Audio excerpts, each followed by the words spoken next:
The auction hall buzzed with the excited chatter of various alien species, their translator devices creating a symphony of clicking, whistling, and guttural sounds that somehow merged into coherent conversation. Massive holographic displays showed the current lots for sale, each creature more exotic than the last. The air reeked of disinfectant and fear sweat from a dozen different species. In the back corner of the holding area, behind rows of gleaming cages containing prized specimens, sat a single dimly lit enclosure that most visitors hurried past without a second glance. Inside that forgotten cage lay Korath, once the most feared battle companion in the Xerion Empire's military forces. His massive frame, easily the size of an Earth rhinoceros, was covered in deep purple fur that had long since lost its lustrous sheen. Scars crisscrossed his hide like a road map of old battles, each one telling a story of violence and survival. His 6 powerful legs were tucked beneath him as he rested, and his 2 heads hung low in defeat. The left head bore a milky cataract over one eye, while the right head showed a deep scar running from ear to muzzle. Korath had been many things in his 73 standard years of life. A pup born in the military breeding facilities, a trainee who excelled beyond all expectations, a warrior who had seen 37 different battlefields across the galaxy, a companion to soldiers who trusted him with their lives. But now he was simply unwanted merchandise gathering dust in the corner of Galactic Acquisition's auction house. Lot 847, the auctioneer's amplified voice rang out across the hall. Xerion Battle Hound, aged but serviceable, starting bid at 50 credits. A few beings glanced in Korath's direction, but most continued their conversations or focused on the upcoming premium lots. The old battle dog didn't even lift his heads. He had been through this routine 17 times in the past 2 years, passed from owner to owner like a broken tool that no one could quite bring themselves to throw away. 40 credits? The auctioneer tried again, his Trilaxian voice carrying a note of desperate hope. This is a genuine military-trained battle companion with extensive combat experience. Still no takers. Korath's ears flicked slightly at the familiar disappointment in the auctioneer's voice. Soon they would move on to the next lot, and he would be loaded back into transport to wait for the next auction house. The next chance for someone to see value in an old soldier who had outlived his usefulness. Near the front of the crowd, a small figure pushed through the towering forms of Centaurian merchants and phage collectors. Maya Chen was barely 16 by Earth standards, though she carried herself with the confidence of someone much older. Her dark hair was pulled back in a practical ponytail, and her clothes were the simple work coveralls of a maintenance tech on the orbital station where her father worked as chief engineer. Maya had been saving her credits for months, hoping to find a companion animal at the auction. Something small and manageable, perhaps a Delton purring cat, or one of those adorable epsilon rabbits with their luminescent fur. She certainly hadn't expected to be drawn to the massive, scarred creature in the corner cage. But something about the way the battle dog held himself, the quiet dignity even in defeat, reminded her of her grandfather, back on Earth. Grandpa Chen had been a soldier too, and even in his final years at the veterans' home, he had maintained that same proud posture despite the weight of his memories. 30 credits? The auctioneer's voice was becoming strained. 20? Maya found herself raising her hand before she fully realized what she was doing. 20 credits, she called out, her voice surprisingly steady despite the hammering of her heart. The auction hall fell silent for a moment. Every head turned to look at the human girl who had just bid on a creature that weighed more than her entire family combined. Murmurs of surprise and amusement rippled through the crowd. "We have 20 credits from the human," the auctioneer announced, relief evident in his tone. "Do I hear 25? The silence stretched on. A few aliens exchanged glances and whispered comments about crazy humans, but no other bids came forward. Maya held her breath, suddenly aware that she was about to become the owner of a creature she knew nothing about and couldn't possibly afford to feed properly. 20 credits going once, going twice, sold to the human for 20 credits. As the gavel fell, Korath finally lifted both heads and looked directly at Maya. For a moment, their eyes met across the auction hall. The old battledog's expression was unreadable, but something passed between them. Recognition, perhaps, or maybe just resigned acceptance of yet another temporary arrangement. Maya made her way to the processing desk with shaking legs, her credit chip clutching the last of her savings. The clerk, a bored-looking Vegan with 4 arms, processed her purchase with mechanical efficiency. "You'll need to arrange transport," the clerk informed her without looking up. "We don't provide delivery for the discount lots." "Transport?" Maya's voice cracked slightly. She hadn't thought about how she would actually get the battledog to her family's small quarters on the station. The creature was enormous, and the public transport pods certainly weren't designed for battle companions. "There's a cargo hauler leaving for Station Epsilon 7 in 2 hours, the clerk continued, finally glancing up at the young human. "Captain Voss charges reasonable rates, though you'll need to handle your own loading and unloading." Maya nodded, though her mind was racing. Her father was going to kill her when he found out she'd spent all her savings on an enormous alien battledog. Her mother would probably faint. And they lived in a tiny maintenance workers' quarters that barely had room for the 3 of them, let alone a creature the size of a small transport vehicle. But as she walked toward the holding area to meet her new companion, Maya felt a strange sense of rightness about her decision. Maybe it was the way the other bidders had looked at the old warrior with dismissal and disgust. Maybe it was her grandfather's voice in her memory, telling her stories about the bonds between soldiers and their companions. Or maybe it was simply the human instinct to rescue something that needed rescuing. The handler who led her to Korath's cage was a surly Grothan who clearly thought she had made a terrible mistake. "This one's got behavioral issues," he warned, keeping his distance from the cage. "Previous owners returned him for aggression problems. Military training never really leaves them, you know." Maya ignored the warning and approached the cage slowly. Up close, Korath was even more impressive and intimidating. His 2 heads were each the size of her entire torso, and when he stood to his full height, the top of his shoulders reached above her head even with him inside the lowered cage. "Hello," she said softly, extending her hand toward the barrier. "I'm Maya." Korath studied her with his 4 eyes, 2 from each head. The left head tilted slightly, nostrils flaring as he took in her scent. The right head remained perfectly still, watching her with the calculating gaze of a predator. But neither head showed aggression or threat posturing. The handler activated the cage controls, and the front barrier slid upward. Maya half expected the battle dog to charge out or display some of the behavioral issues she had been warned about. Instead, Korath stepped forward with careful dignity, moving slowly as if he didn't want to startle her. "He's beautiful," Maya breathed, and she meant it.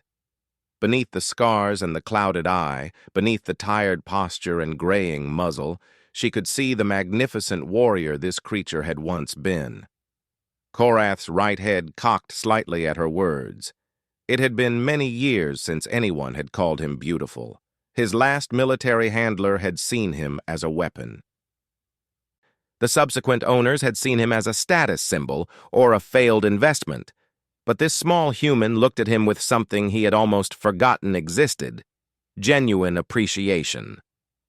"You'll need these," the handler said, thrusting a set of neural interface collars toward Maya. "Standard control gear. The big one goes around his primary head, the smaller one on the secondary. Full behavioral override if he gets aggressive." Maya took the collars, but didn't immediately move to put them on Korath. Something about the idea of controlling him with neural interfaces felt wrong. Instead, she looked directly into his eyes and spoke as if he could understand every word. "I don't know what I'm doing," she admitted. I saw you sitting there, and everyone was just walking past like you didn't matter. But you do matter. You're somebody's companion, somebody's friend. Maybe you were a hero once. I don't have much to offer you, and my family's going to think I've lost my mind. But if you're willing to take a chance on me, I'd like to take a chance on you." The auction hall continued its business around them, but in that moment, it felt like they were the only two beings in the entire galaxy. Korath studied the young human who spoke to him with respect instead of commands, who looked at him with hope instead of fear. Then, slowly, the old battle dog lowered both his heads in a gesture that any military officer would have recognized as acceptance of assignment. Maya didn't know what the gesture meant, but she understood its importance. She reached out carefully and placed one hand on each massive head, feeling the warm solidity of living bone beneath thick fur. "Thank you," she whispered. Behind them, the handler shook his grotesque head in amazement. In all his years of working with exotic creatures, he had never seen a battlehound show submission to a civilian on first contact. These creatures were bred for warfare, trained to follow only military command structures. Yet here was an old warrior treating a human child like a commanding officer. The transport arrangements proved easier than expected. Captain Voss, a grizzled human freight hauler with a Scottish accent thick enough to cut with a knife, took one look at Maya struggling with the massive creature and offered to help load Korath into his ship's cargo bay. "Reminds me of the war dogs we used back on Earth," he commented as they secured the battle companion for transport. "Brave, loyal creatures. This one's got the look of a veteran about him." During the 3-hour journey to Station Epsilon 7, Maya sat beside Korath in the cargo bay, talking to him about her life, her family, and her dreams of one day exploring the galaxy beyond the maintenance corridors where she had grown up. The battle dog listened with the patience of someone accustomed to long briefings, occasionally tilting one head or the other to show he was paying attention. It wasn't until they were approaching the station that Maya realized she still had no idea how she was going to explain this to her parents. Her father, Thomas Chen, was a practical man who counted every credit twice before spending it. Her mother, Dr. Sarah Chen, was the station's xenobiology specialist, but her work focused on microscopic organisms, not massive battle companions. As the cargo bay doors opened and revealed the familiar docking bay of her home station, Maya felt a moment of panic. What had she done? How could she possibly care for a creature this size and with such complex needs? What if he really did have behavioral problems? What if her parents made her take him back? But then Korath moved up beside her, his massive presence somehow reassuring rather than overwhelming. The old warrior had spent his life adapting to new situations, new handlers, new missions. This was just another assignment, and he would see it through with the same dedication he had brought to every challenge in his long life. As they walked together toward the station entrance, Maya realized that her life was about to change in ways she couldn't possibly imagine. She had bought an old battle dog at auction, but what she had really done was invite a piece of galactic history into her world. A creature who had seen battles she could only read about in history books, who had served alongside soldiers whose names were carved into memorial walls across the galaxy. The old alien battle dog that everyone had shunned now padded silently beside a human girl who saw value where others saw only burden. It was the beginning of something unprecedented in the long history of the galaxy, a bond between species that would challenge everything anyone thought they knew about loyalty, friendship, and the true meaning of home. The Chen family quarters had never seemed smaller than they did when Maya walked through the door, followed by 73 years and several tons of veteran battle companion. The main living area, which had always felt cozy for 3 humans, suddenly resembled a storage closet. Thomas Chen dropped his engineering tablet with a clatter that echoed through the small space. Dr. Sarah Chen, who had been reviewing xenobiology reports at the kitchen table, slowly removed her glasses and stared at the massive two-headed creature that now occupied most of their floor space. Maya, her father said, in the carefully controlled voice he usually reserved for explaining why critical life support systems were malfunctioning, "What exactly is that?"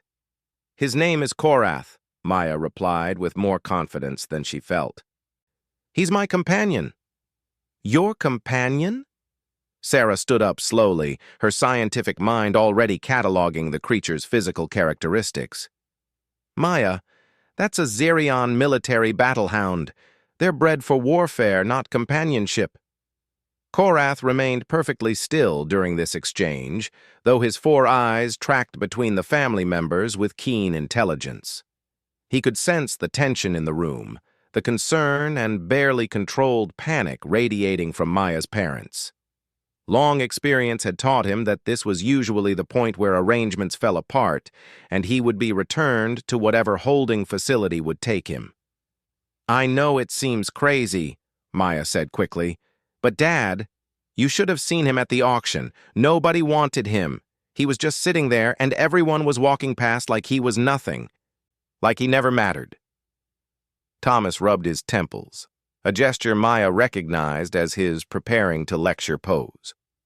"Honey, I understand your heart's in the right place, but we can't afford to feed something that size. Do you have any idea how much a creature like that eats? And where is he supposed to sleep? Our quarters are barely adequate for 3 humans. The regulations clearly state that station personnel cannot keep Class 5 exotic animals without proper permits and containment facilities," Sarah added, though her tone was gentler than her husband's. "The environmental impact alone could destabilize our atmospheric recycling systems." Maya felt tears threatening at the corners of her eyes. She had known this would be difficult, but hearing her parents list all the logical reasons why she couldn't keep Korath made her decision seem impossibly naive. "I spent all my savings on him," she whispered. 20 credits. That's what a living being was worth to everyone in that auction hall. 20 credits for a creature who probably saved lives, who probably has medals and commendations and battle honors. 20 credits for someone who's been thrown away because he's not young and perfect anymore. The raw emotion in his new handler's voice affected Korath more than he had expected. Her pain felt familiar, like the grief he had sensed in the soldiers he had served with when they lost companions in battle. Slowly, carefully, he lowered himself to the floor, making himself as small and non-threatening as possible in the confined space. Sarah noticed the gesture and frowned thoughtfully. "That's interesting behavioral adaptation. He's responding to social cues and attempting to reduce perceived threat levels." She approached cautiously, her xenobiologist training overriding her initial alarm. "Maya, has he shown any signs of aggression?" "None," Maya said quickly. "He's been gentle and patient. The transport captain said he reminded him of Earth war dogs." "Military working dogs were bred for loyalty and intelligence," Thomas admitted reluctantly. "But Maya, even if we could make this work temporarily, what happens when you leave for university? What happens when we get transferred to another station? We can't just drag a battlehound around the galaxy." Before Maya could respond, the comm system chimed with an incoming station-wide announcement. Chief Administrator Valdez's voice filled the quarters with its usual bureaucratic authority. "Attention all station personnel.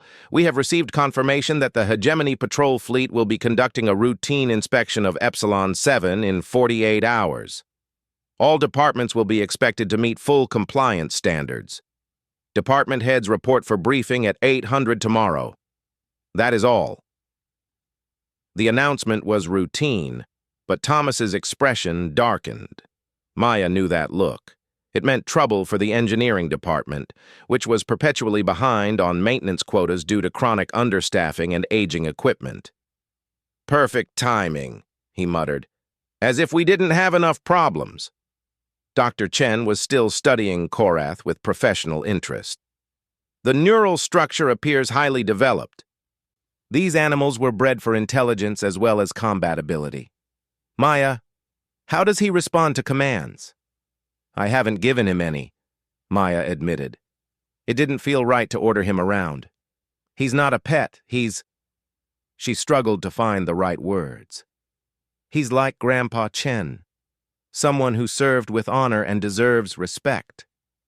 Sarah's expression softened at the mention of her late father-in-law. Your grandfather would have appreciated that sentiment. She moved closer to Korath, extending her hand slowly. May I examine him? From a medical perspective? Maya looked at Korath, who studied the approaching human with calm assessment. Both heads tilted slightly, and then he shifted position to allow better access while remaining alert. He understands, Sarah breathed, running her hands along his neck and shoulders. Look at these scars. This one here is from energy weapon discharge. This pattern suggests shrapnel damage, and this... She paused at a particularly prominent scar along his right head's jawline. This is from close combat. Very close. Thomas moved closer despite his reservations. As an engineer, he had always been fascinated by the practical applications of alien technology, and military breeding programs represented some of the most advanced biological engineering in the galaxy. The muscle mass is incredible, he observed. But look at the wear on his claws, the way his joints move. He's compensating for old injuries. Arthritis in the rear legs, Sarah confirmed. Probably some kidney function decline typical of advanced age in this species. Nothing immediately life-threatening, but he'll need proper veterinary care. Maya felt a spark of hope. Her parents were examining Korath rather than immediately insisting he be returned. Maybe there was a chance. Over the following hours, the family began to adapt to their new reality. Thomas replicated the largest floor cushions the fabricator could produce, creating a makeshift bed for Korath near the main window where he could watch the star field. Sarah consulted the station's veterinary database and discovered that Xerion battlehounds were actually omnivores who could thrive on a surprisingly varied diet. Most importantly, they began to understand that Korath was not just an animal, but a person in his own right. When Thomas activated a holographic display to review engineering schematics, both of Korath's heads turned to study the technical diagrams with evident comprehension. When Sarah played a recording of alien music during dinner, the battle dog's ears perked up in recognition of familiar melodies. He's not retired, Maya realized as they watched him follow the engineering displays. He's just between assignments. That night, after her parents had gone to bed with considerably less enthusiasm than usual, Maya sat beside Korath in the living area. The station's night cycle had dimmed the lights, and through the main viewport, she could see the distant stars that represented home to dozens of species throughout the galaxy. I don't know anything about your species, she said quietly. I don't know what you've been through or what you need to be happy. But I want to learn. Korath had been staring out at the stars, but at her words, his right head turned toward her. The expression in his eyes was unreadable, but somehow gentle. Can you understand me? Maya asked. I mean, really understand, not just respond to tone and body language? Both heads tilted in a gesture that looked remarkably like a nod. Maya felt her heart skip a beat. The neural interface collars they gave me at the auction. You don't need those, do you? You understand speech. Another tilt, this one accompanied by what might have been approval in the way his ears positioned themselves. Were you someone's partner? I mean, did you have a specific person you worked with? For the first time since she had met him, Korath's expression changed dramatically. Both heads lowered, and a sound like a whimper escaped from deep in his chest. The pain in that sound was so raw that Maya immediately reached out to comfort him. I'm sorry, she whispered, placing her hands on his massive heads. I didn't mean to bring up bad memories. But Korath gently lifted his right head and pressed it against her hand, a gesture that seemed to say he wanted to share those memories, even if they hurt. Over the next hour, through patient observation of his reactions to her questions, Maya began to piece together fragments of Korath's history. He had indeed been partnered with a specific handler, someone he had served with for many years. That person was gone now, lost in one of the border conflicts that constantly flared throughout the galaxy. Korath had been retired from active service not because of injury or age, but because he could no longer function effectively after losing his partner. "You weren't just a tool," Maya whispered as understanding dawned. "You were family to someone, and when they died, nobody understood that you were grieving." The confirmation in Korath's eyes broke her heart. Here was a creature bred for war who had formed a bond so deep with his human handler that losing them had effectively ended his military career. Instead of recognizing his grief and helping him heal, the military had simply processed him out as defective equipment. "What was their name?" Maya asked. Korath's response was a complex sound that combined vocalizations from both heads, something that might have been a name in a language Maya didn't recognize. But the love and loss in that sound was universal. "I'm not trying to replace them," Maya said carefully. "I couldn't even if I wanted to, but maybe we can be something new. Maybe you can teach me about the galaxy, and I can remind you that you're still valued, still important." The old battle dog studied her for a long moment, and Maya felt like she was being evaluated by someone with decades of experience reading people's intentions. Finally, Korath moved closer and rested both heads on either side of her, surrounding her with his warmth and presence. It was a gesture of protection, acceptance, and perhaps the beginning of trust. The next morning brought the reality of Chief Administrator Valdez's inspection announcement. Thomas left early for his department briefing, his expression grim. The engineering section was perpetually understaffed, and their maintenance backlogs were becoming harder to hide from administrative oversight. Maya's parents had decided that Korath could stay temporarily, pending a formal review of the regulations and a consultation with the station veterinarian. But Maya could sense their underlying anxiety about the practical challenges he represented. "I need to go to my shift," Maya told Korath after breakfast. "Will you be okay here?" Both heads tilted in what she was learning to recognize as acknowledgement. But as she moved toward the door, Korath stood and followed. "You can't come with me," Maya said apologetically. "Station regulations don't allow pets in the work areas." Korath's response was another of those complex dual-voiced sounds, this one carrying a distinctly different tone.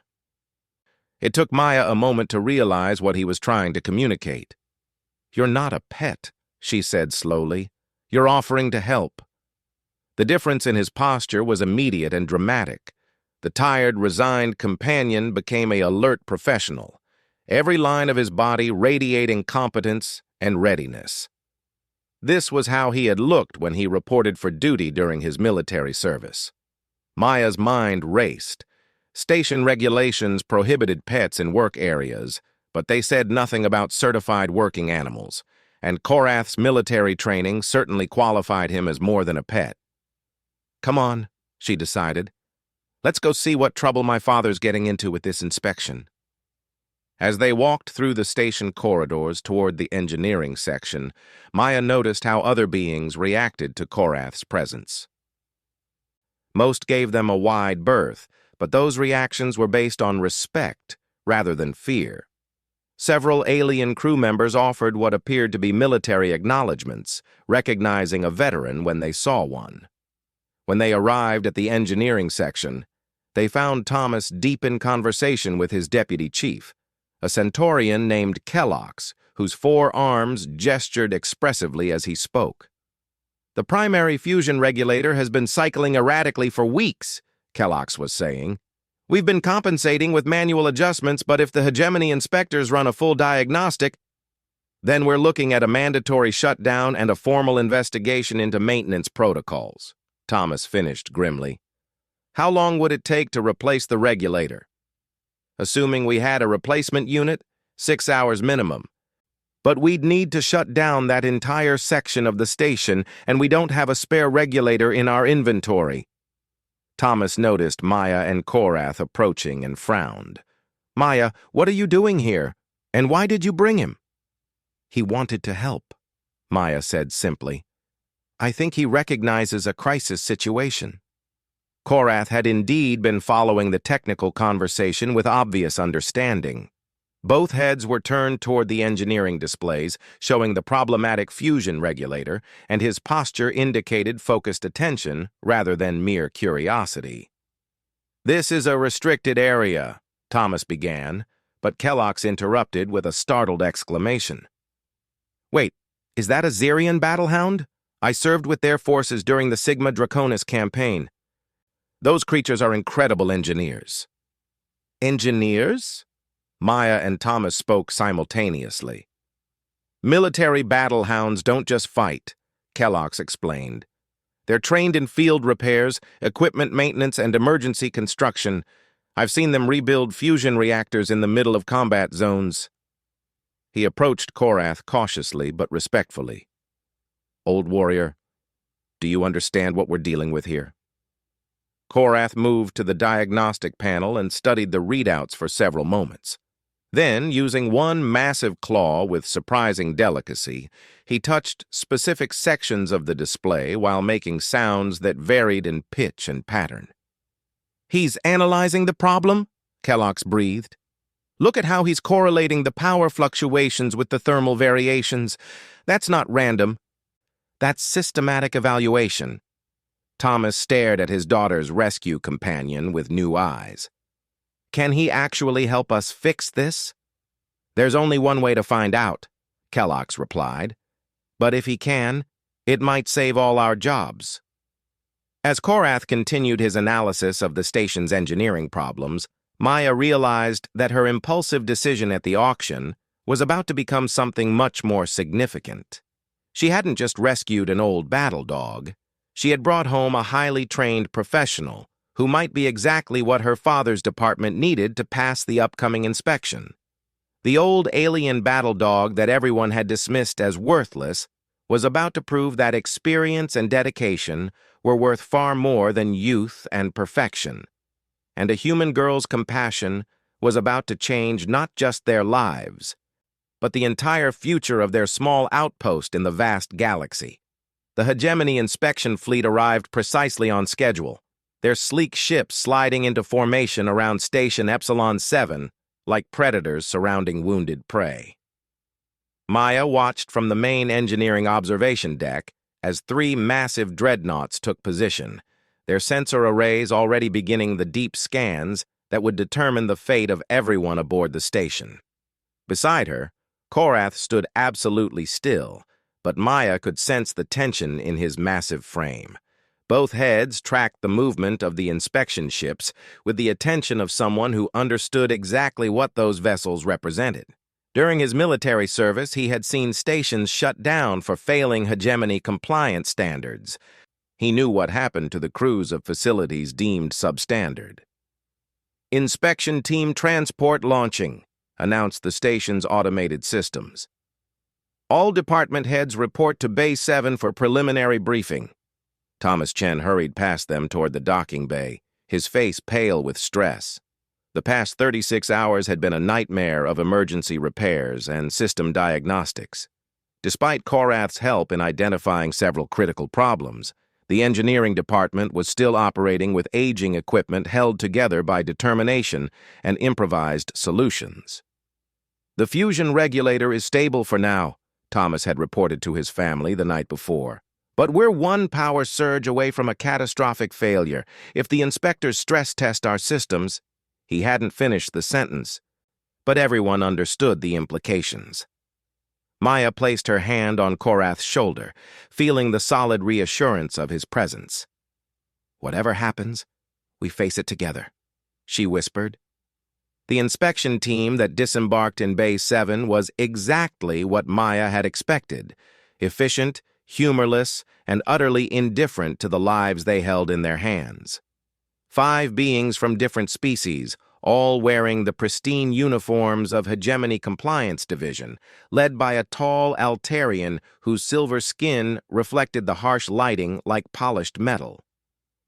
"I am Senior Inspector Zeth Ka," the Altarian announced to the assembled department heads. "This facility will undergo full compliance evaluation over the next 12 hours. Any irregularities will be documented and forwarded to Central Command for review. Department heads will remain available for interrogation. All personnel will provide full cooperation or face immediate detention." Maya shivered at the coldness in the inspector's voice. These weren't people conducting a routine evaluation. They were judges determining whether Station Epsilon 7 deserved to continue existing. The inspection began in the administrative sections, but Maya knew it would eventually reach engineering. That was where stations lived or died, in the complex maze of fusion reactors, life support systems, and artificial gravity generators that kept hundreds of beings alive in the hostile environment of deep space. "They're going to find everything," she said quietly to Korath, as they watched the inspection teams methodically work their way through the station. "Every shortcut, every jury-rigged repair, every system that's operating beyond its recommended lifespan." Korath's right head turned toward her, and she saw something in his eyes that looked almost like determination. He moved to one of the engineering terminals and began manipulating the controls with the same careful precision he had shown 2 days earlier. "What are you doing?" Maya asked. The answer came in the form of a complex display showing the station's complete infrastructure. Korath highlighted specific systems with different colors: green for optimal function, yellow for acceptable performance, red for critical issues. But then he began adding additional layers to the display, showing things that Maya had never seen before. "You're mapping backup systems," she breathed. "Emergency protocols that aren't in the standard documentation." Military installations were built with redundancies that civilian stations rarely possessed, but Korath's combat experience included facilities that had been damaged in battle, forced to operate on backup systems and emergency procedures. He was showing Maya how Station Epsilon 7 could function even with its aging primary systems. "Dad needs to see this," Maya realized. "This could change everything." But as they hurried toward the engineering section, the station's emergency klaxons began blaring. Red lights bathed the corridors as the automated warning system announced the crisis every engineer dreaded most. "Fusion reactor instability detected in Section C. All personnel evacuate affected areas immediately. Engineering teams to emergency stations." Maya's blood turned to ice. Section C housed the station's primary power generation facility. If those reactors failed, life support throughout half the station would collapse within hours. And the Hegemony inspection team was scheduled to evaluate the power systems in exactly 30 minutes. They found the engineering section in controlled chaos. Thomas and his team were frantically working at emergency control panels, while displays showed the terrifying sight of fusion reactor temperatures climbing into dangerous territory. "The regulator finally gave out," Kellogg's reported grimly. "We're trying to maintain stable plasma confinement, but without proper control systems, we're looking at a containment breach in less than 20 minutes. Evacuate the section," Thomas ordered. "I'll stay and try to implement emergency shutdown protocols." "If you shut down Section C, we lose primary life support for half the station," Kellogg's protested. "The backup systems can't handle the load." "Then we pray the backup systems hold until we can evacuate everyone to the ships," Thomas replied. "It's better than losing the entire station to a reactor breach." Maya felt Korath move past her toward the central control console. Both heads were studying the reactor displays with intense focus, and she could almost see his mind working through the crisis with decades of emergency experience. "Wait," she called to her father. "Let Korath look at this." "Maya, this isn't the time." "He's been in this situation before," she interrupted. "Military battlehounds are trained for exactly this kind of crisis." He knows things we don't know. Thomas looked desperately at the reactor readings, then at the massive alien creature who had somehow become part of his family. "What do you see?" he asked Korath directly. The response was immediate and decisive. Korath moved to 3 different control panels simultaneously, using his size and multiple limbs to manipulate systems that normally required an entire team to operate. His actions were swift but precise, the movements of someone who had performed similar procedures under combat conditions. "He's rerouting plasma flow through the emergency conduits," Kellogg's observed in amazement. "But that's not possible with civilian safety protocols. Military installations override safety protocols in crisis situations," Maya said, understanding flooding through her. "They're built to keep functioning even when everything goes wrong." On the displays, the reactor temperatures began to stabilize, not decrease, but hold steady at levels that were dangerous but manageable. Korath continued his complex dance between control panels, implementing procedures that existed in no civilian engineering manual. "How did you know?" Thomas asked in wonder. Korath's response was another of those complex dual-toned sounds, but this time Maya thought she understood. This wasn't just technical knowledge, this was memory. He had been in this exact situation before, probably more than once, trying to keep power systems operational while under enemy fire. The engineering section's main entrance suddenly filled with the imposing presence of Senior Inspector Zeth Ka and his evaluation team. They had arrived for their scheduled review just as Korath was implementing the final emergency stabilization procedures. "What is the nature of this irregularity?" the inspector demanded, his silver features reflecting the red emergency lighting. Thomas straightened, preparing to explain why his department had just suffered a near-catastrophic failure during the inspection. But before he could speak, Korath stepped forward. The transformation in the old battle dog was remarkable. Gone was the tired companion, the scarred veteran seeking only a place to rest.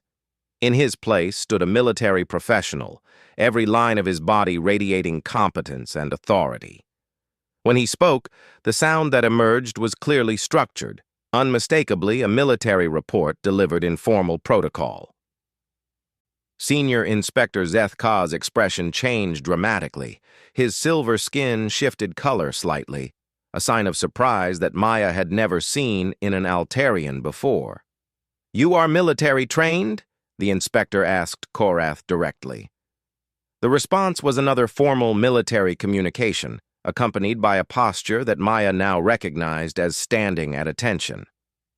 "Senior Inspector," one of the other team members spoke up, "our scans indicate that the reactor crisis was resolved using advanced emergency protocols not found in civilian operations manuals." Zeth Ka studied the engineering displays with new attention. "These procedures, they're from the Xerion Military Engineering Manual, Grade 7 clearance." He looked at Korath with what might have been respect. "You served with Xerion forces?" Korath's acknowledgement was unmistakable, even to those who couldn't interpret his complex vocalizations. "The Battle of Kepler Station," Zeth Ka said slowly. "You were there when the Third Fleet held the line against the hegemony advance." It wasn't a question. Maya felt her heart skip. The Battle of Kepler Station was legendary, one of the most desperate defensive actions in galactic history. A small force had held a critical supply station against overwhelming odds, keeping vital supply lines open for the civilian evacuation fleets. Korath's response carried a weight of memory and loss that filled the engineering section with sudden solemnity. "I commanded one of the evaluation teams that reviewed Kepler Station after the battle," Zeth Ka continued. "The engineering reports described impossible repairs performed under combat conditions. Systems kept operational despite massive damage. We never understood how civilian contractors achieved such remarkable results." The inspector approached Korath with a formal bearing that Maya had never seen him display before. "They weren't civilian contractors, were they? They were you and your companions?" Maya suddenly understood the full magnitude of who Korath really was. Not just a veteran battle companion, but a hero of one of the galaxy's most famous military actions. Someone whose technical skill and courage under fire had helped save thousands of lives. "Inspector?" Thomas interjected carefully. "The reactor stabilization was implemented by my department using standard emergency protocols." Zeth Ka's attention shifted to the human engineer, then to Maya, then back to Korath. "Standard protocols do not exist for the procedures we just observed. These are advanced military techniques developed through combat experience." He paused, considering. "However, if your facility has access to military-grade technical expertise, that significantly alters our evaluation criteria." Maya realized that her father was being offered an opportunity to save his department and possibly the entire station. But it would require claiming credit for Korath's actions, something that felt fundamentally wrong to her. "Inspector," she said before anyone could stop her. "The stabilization was performed by Korath. He's my companion. And he's a veteran of the Xerion Engineering Corps. My father's team supported his efforts, but he deserves credit for saving the station." The silence in the engineering section was deafening. Maya could feel her father's shock, her mother's pride, and Kellock's amazement. But most importantly, she could sense Korath's deep approval of her decision to tell the truth. Inspector Zeth Ka studied the young human who had just risked everything to ensure proper recognition for an alien veteran. "You purchased this individual at public auction?" 20 credits, Maya confirmed. "Nobody else wanted him." 20 credits, the inspector repeated slowly, "for a combat veteran who helped save Kepler Station." His silver skin shifted through several colors that Maya didn't recognize. "The evaluation parameters for this facility require revision." Over the next several hours, the inspection took on an entirely different character. Instead of looking for failures to document, the evaluation team began documenting the remarkable improvisation and resourcefulness that had kept Station Epsilon 7 operational despite inadequate resources. Korath was formally interviewed about the station's technical capabilities, his responses translated by the inspection team's military liaison. His assessment of the facility's potential was far more positive than anyone had expected. "Recommend facility upgrade to Class 7 status," was the inspector's final determination. "Military-grade technical expertise available. Emergency response capabilities exceed standard civilian parameters. Request authorization for enhanced resource allocation." As the inspection fleet prepared to depart, Senior Inspector Zeth Ka approached Maya privately. "The individual you rescued has been recommended for reactivation to Reserve Engineering Corps status. He would be assigned to this facility as technical advisor, with full military benefits and recognition." Maya felt a moment of panic. "You're taking him back?" "Only if he chooses to accept reactivation," the inspector clarified. "The choice is entirely his." They found Korath in the Chen family quarters, once again occupying most of the living area, but somehow making the space feel more complete rather than cramped. When Maya explained the inspector's offer, both heads tilted thoughtfully. "You could have your military career back," she said quietly. "Official recognition, proper medical care, respect from the people you serve with, everything you lost when you were retired." Korath's response was long and complex, but Maya was beginning to understand the emotional undertones of his communications. This wasn't a simple acceptance or rejection. This was explanation. "You're saying you've already found what you were looking for," she realized. "Here, with us." The confirmation in his posture was unmistakable. "But the inspector said you'd be assigned to this station anyway. You could have both, your military status and your place with our family." That changed everything. Korath stood and moved to the main window, looking out at the stars that represented the vast galaxy he had served throughout his long life. Then he turned back to Maya and her parents. And the gesture he made was one of formal acceptance. 3 weeks later, Station Epsilon 7 had been transformed. New equipment was being installed daily, the engineering staff had been expanded, and the facility had been designated as a regional technical training center. Thomas Chen had been promoted to Chief Engineering Officer for the entire sector, and Dr. Sarah Chen had been granted funding for an expanded xenobiology research program. But the most remarkable change was in the station's newest resident advisor. Reserve Technical Specialist Korath of the Xerion Engineering Corps wore a collar now, but not the neural interface device from the auction house. This collar bore the insignia of his military rank and the commendations he had earned during decades of faithful service. Maya often found him in the engineering section, working alongside her father's teams to solve complex technical problems. But every evening he returned to the Chen family quarters, where he belonged not as a piece of military equipment, but as a beloved member of the family. "Do you ever regret it?" Maya asked him one evening as they watched the stars together. "Giving up the chance for a real military assignment to stay here with us?" Korath's response was the sound she had learned meant contentment, accompanied by the gesture that meant home. Looking back, Maya knew that her impulsive decision at the auction had changed more than just her own life. She had rescued an old warrior who had been discarded by a galaxy that valued youth over experience, efficiency over loyalty. But in return, Korath had taught her and everyone around him that true worth couldn't be measured in credits or efficiency ratings. The old alien battle dog that everyone had shunned now held a position of respect and responsibility that matched his capabilities.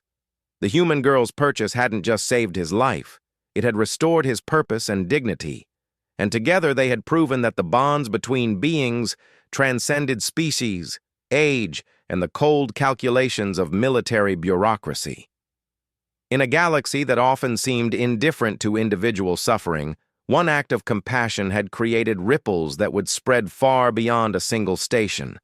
Because sometimes, the most important battles aren't fought with weapons and tactics, but with understanding, loyalty, and the simple recognition that every being deserves a chance to matter. The auction house records showed that Lot 847 had sold for 20 credits to a human child. But the real value of that transaction couldn't be measured in any currency. It could only be measured in the lives changed, the purposes restored, and the proof that even in the vast darkness of space, home was wherever someone saw your worth and chose to stand beside you. Maya Chen had bought an old battle dog that nobody wanted.